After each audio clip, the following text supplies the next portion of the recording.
He hasn't had time to think. It means absolutely nothing to him. What are you going to do? Well, do you think it does mean something to him? No. At first, I think it means something to many of them, of course.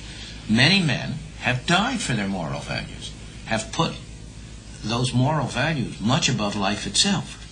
But you and I, as citizens of a free society, will not stand the sight of people. Yeah, let me put it a different way. Suppose you made a speech to all the people on welfare, and you said to them, look, freedom is much more important than the welfare money that you're getting. There are ethical concepts. There are spiritual things about things. Men have died for this thing. Because you told them all that, and then said, and we're going to withdraw welfare now from you. What do you think would happen? I would tell them something else. I would tell them. I want to know also what you do.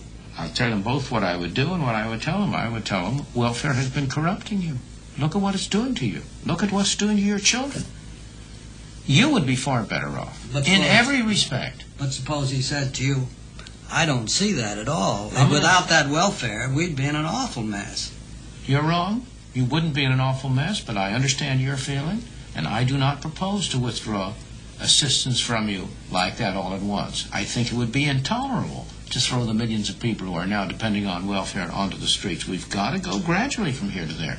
That's why I proposed a negative income tax as a transitional device, that it would enable us to give help to people who really need help, while not at the same time having the kind of mess we have now where most of the benefits go to people who are not. But look at the way in which the welfare system has been corrupting the very fabric of our society. We have put people in a trap which is of no part of their own making. I don't blame them.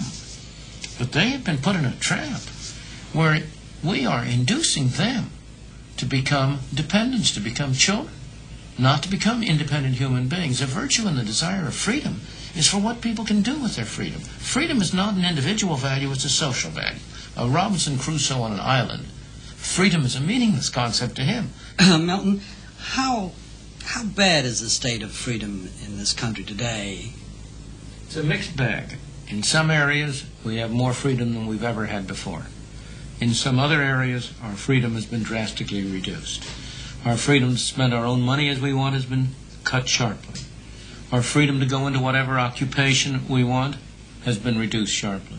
Our freedom to enter various businesses has been reduced sharply.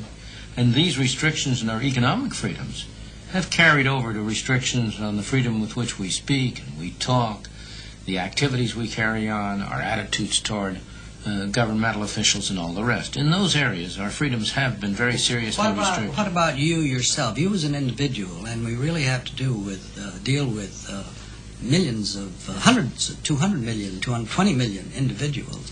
What about you? What freedoms do you think you've lost? Well, I have been a very fortunate individual. That sounds like a cop-out. No, it's not a cop-out, because I'm going to add to it. I always said about the only people who have effective freedom of speech these days in the United States are tenured professors at private universities who are on the verge of retirement or have retired. And that's been my situation in these recent years.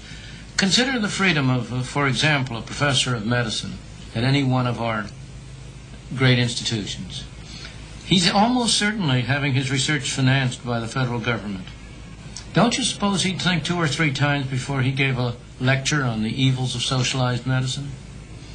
Or consider one of my colleagues at the university who happens to be getting grants of money from the National Science Foundation. Do you think he really feels free to speak out on the issue of whether government ought to be financing such research? Of course, you ought not to have freedom without costs. But the costs ought to be reasonable. They ought not to be disproportionate. There's no businessman in this country today who can speak out freely. Why is it that the businessmen today are so mealy-mouthed in what they say? There are very few of them who are willing to come out and say openly what they believe. Why? About what? About anything. Take, for example, the recent attempts by President Carter to impose voluntary wage and price controls. There's hardly a businessman in this country who doesn't think it's terrible. There are only about 2 or 3 businessmen who have had the courage to stand up and say something about that. But again, as I say, go to my academic colleagues. Many of them feel, as I do, that government is devoting altogether too much money, that there's been altogether too much subsidization of state universities and colleges all along the line, yet very few of them are willing to speak out. Well, Milton, what about the generation that doesn't know what freedom is as you knew it, and therefore doesn't mind so much what has happened, just takes for granted what he's living under now? I think that's a very real problem. I think we're living on our inheritance. We have inherited a philosophy and a set of attitudes, and they tend to be eroded. People get accustomed to what they know. There's an enormous tyranny of the status quo, and most people, most of the time, accept the circumstances that are around them. There's a natural human drive for freedom which always expresses itself, but it's stronger or weaker. And I think a great danger in continuing along the path that we've been going on is that we will lose still more of our inheritance, still more of our basic values, of our basic beliefs in freedom, and that we will have still less protest as more and more freedoms are taken away. The real value of freedom is that it provides diversity, and diversity is in turn the real protection of freedom. People who like to live in small cities can live in small cities. People who like the impersonality of a metropolis can live in a metropolis.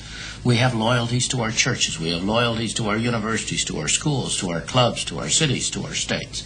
It's this diversity, the fact that there isn't a monolithic conformity imposed on us, that is the source of protection for our freedom and also the fruit of freedom. It's because freedom protects diversity, allows, you will remember the phrase when Mao said he was going to allow 100 flowers to bloom. But of course he didn't. As soon as people spoke out and 100 flowers bloomed, he cut them off.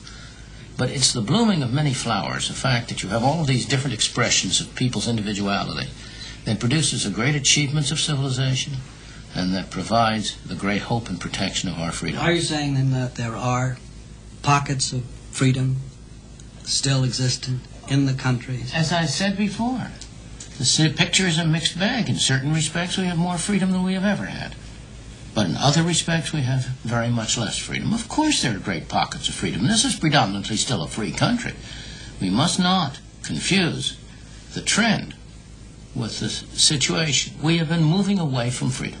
Our freedom is in jeopardy, but it by no means has been completely destroyed. And I believe that there is a strong enough component of freedom in our society that we will be able to preserve it, that we're going to turn this trend back, that we are going to cut government down to size, we're going to lay the groundwork for a resurgence, for a flowering of that diversity which has been the real product of our free society.